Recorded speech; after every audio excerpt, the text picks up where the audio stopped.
The long-running nature of some TV shows means that earlier and latter seasons become completely different beasts. Some characters are elevated from recurring status to being essentially co-leads, whereas original leads become bit players or leave the show altogether. That said, what about characters who leave the show after the pilot has aired and return for the series finale? I'm Sai, this is Whatculture.com, and these are 10 TV characters who only appear in the first and last episode.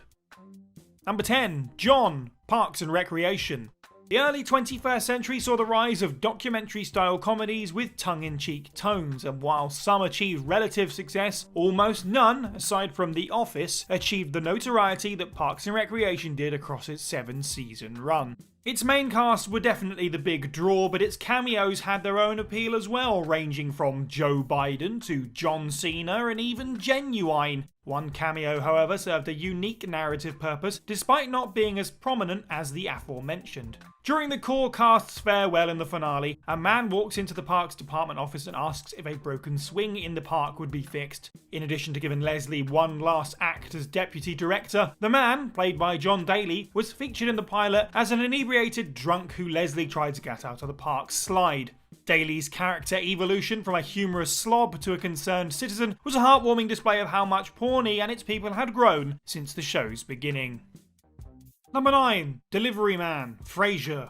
The Cheers spin-off enjoyed as much praise and notoriety as its predecessor and gave Kelsey Grammer's Fraser Crane a chance to start over in his hometown of Seattle as a radio show host alongside being caretaker to his father after he left Boston following the end of his marriage to Lilith. His eponymous radio show served as an interesting narrative device that helped differentiate the show from Cheers and gave it a different style of comedy due to Crane's high society-minded, also known as stuffy sensibilities, having more time to shine. This mindset often clashed with his father Martin's working class sensibilities in multiple episodes, and one could argue that their initial misunderstandings were embodied by Martin's rather off-putting Eames chair, a source of comedic jabs throughout the show's run. That said, the chair is tied to a minor role most fans missed until years after Frasier ran its course. The delivery man who brought the chair in is the same person who picks up the chair in the finale. Played by the late Cleo Augusto, his appearances demonstrate how much Martin and Frasier's relationship has changed over the years for the better.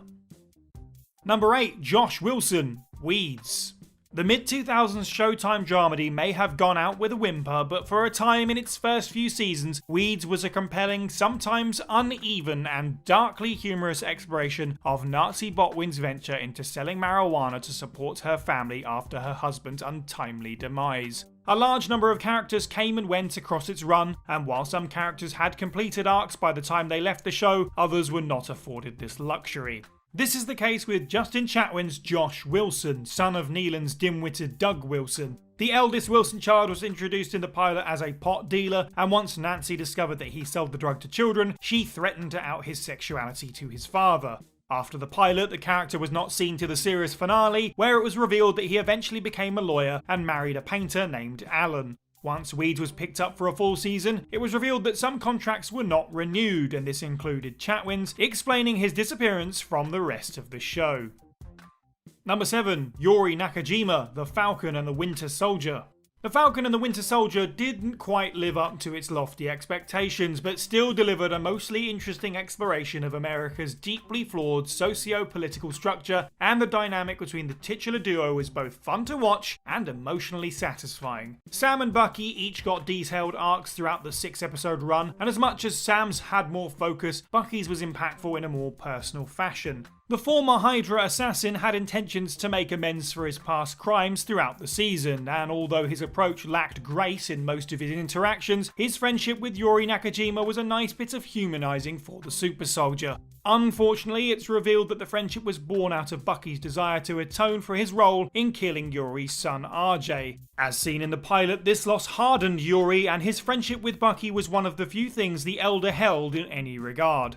In the show's final episode, Bucky came clean to Yuri, and whilst this meant that Bucky had completed this part of his atonement journey, the revelation visibly hurt Yuri. His role in the show may have been minor, but it showed Bucky and the audience the fallout of his past actions, as involuntary as they may have been. Number 6. Tom Hanks, sort of. Veep. HBO's satirical comedy was a roaring success and helped solidify Julia Louis-Dreyfus as a comedic icon for those who may not have experienced or grown up with Seinfeld during its run. Her role as Vice President Selina Meyer saw the VP being pitted against the off-screen President Hughes as her attempts to gain political influence, and the hurdles facing this became more and more amusing. The show itself was hilarious and incisive with its political commentary and managed to keep its high quality throughout its run with intriguing storylines, great character work, and guest appearances. One such appearance, in a figurative sense of the word, was beloved actor Tom Hanks, whose potential death was discussed in the pilot as an event that would detract from VP Meyer's very public use of an offensive word. It seemed like a throwaway joke, but actually pays off in the series finale. Here, in a 24-year flash forward, Hanks is revealed to have died and his passing overshadows Selina's own. It served as a perfectly hilarious summary of Selina's character, a person whose wins were often short-lived or overshadowed by other notable events. Number 5. The Cloud9 Baby, Superstore. NBC's recently concluded sitcom experienced some growing pains early in its run, but was able to eventually fine-tune its storyline and ensemble to deliver a wholesome and heartwarming peek into the lives of the Cloud9 employees and their lives outside of the chain store. Some may have balked at its "your workmates are your family members" approach in several instances, but the show was savvy enough to have a lot more on its mind rather than banal HR proclamations. It was able to be critical of the challenges and inequities in the workplace and still foster genuine relationships between its characters. Its series finale luckily stuck the landing by adhering to what was so endearing in the first place, while being topical at the same time. In addition to this, its callbacks to earlier seasons and episodes were pleasant in their retrospective approach. One such callback is Amy's encounter of an unsupervised child sitting on a potty in one of the store's aisles. It turns out that this is the same child, and in a similar outfit from the pilot, only much older. It's an amusing moment that serves as a nostalgic source of comfort or nightmare fuel for actual retail workers, before the cast eventually moved on to other phases in their lives. Number 4. Anatoly Sitnikov, Chernobyl. Although a good number of artistic licenses were taken in the Chernobyl miniseries, its depiction of the horror and desperation following the worst nuclear disaster in history made for both compelling and harrowing viewing upon its release in 2019. It wisely took a restrained approach to said depiction in a way that didn't paint caricatures of the people involved, but also ensured that the terrifying scale of the disaster was understood by viewers who may have only had a cursory understanding of what happened in 1986. This was seen in the treatment of main characters such as, and I'm going to butcher these, Valery Legasov and Vasily Ignatenko, as well as minor ones. One such individual was Anatoly Sitnikov, the power plant's deputy chief operational engineer, who took note of the immediate scale of the devastation following the plant's meltdown. Unfortunately, he was ignored by his superiors at first, until it became clear that Anatoly Dyatlov, the station's chief engineer, was ill following extensive radiation exposure. Against his will, Sitnikov inspected the fallout of the exploded reactor and was bombarded by a lethal dose of radiation. He was later seen in a flashback in the last episode that detailed everyday life in Pripyat before the accident that would change his life alongside many others for the worse. Number 3. Nancy Ryan, When They See Us. Released in 2019, When They See Us received near unanimous praise from viewers and critics alike for its uncompromising depiction of the injustices the Central Park Five endured after being falsely prosecuted and imprisoned for the 1989 assault of jogger Trisha Melly. The case, and consequently the show, is a seminal example of the devastating impact racial and class criminal profiling has on people of colour and or working class individuals. One character that both bookended the crime drama and signalled the shift towards achieving the Five's freedom was the Assistant District Attorney Nancy Ryan. Played by Famke Janssen, the Assistant DA was initially assigned to the case when it was believed that Mele would die from her injuries. Once this was determined to not be so, the case was assigned to now controversial prosecutor Linda Fairstein. Years later, in 2002, Ryan and New York DA Robert Morgenthau began the process that would see the Five exonerated after sufficient evidence was provided to prove their innocence. Ryan's part in the miniseries is understandably not its focal point, but Janssen acquitted herself well as one of the driving forces that gave the Five their freedom back. Number 2. Freddie Hamid, The Night Manager.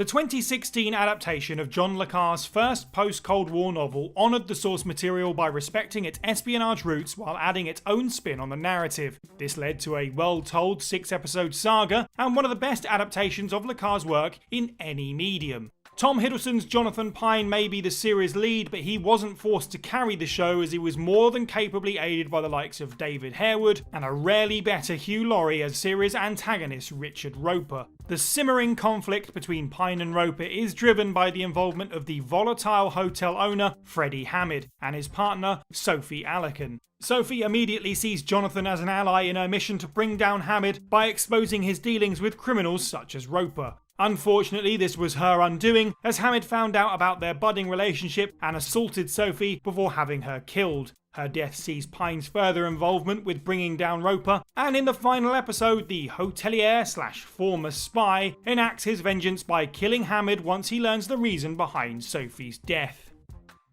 And number 1, Vera Keller, The Pacific. Although not quite as gripping as Band of Brothers, and admittedly that's a high bar to clear, The Pacific still delivered the requisite heart, wartime thrills and introspective storytelling one would expect in an HBO prestige drama backed by the likes of Steven Spielberg and Tom Hanks. The show was still able to focus on a core cast of characters, one of them being Private Robert Leckie, as played by James Badge Dale. One of his most defining traits was his relationship with his childhood friend/first love Vera Keller. Despite her mother's warnings, Vera grew closer to the rebellious Leckie until his eventual draft into the war following the Pearl Harbor tragedy. Despite her limited appearances, Vera's romance with Robert was one of the series' stronger emotional components and symbolised what every soldier had gone overseas to protect.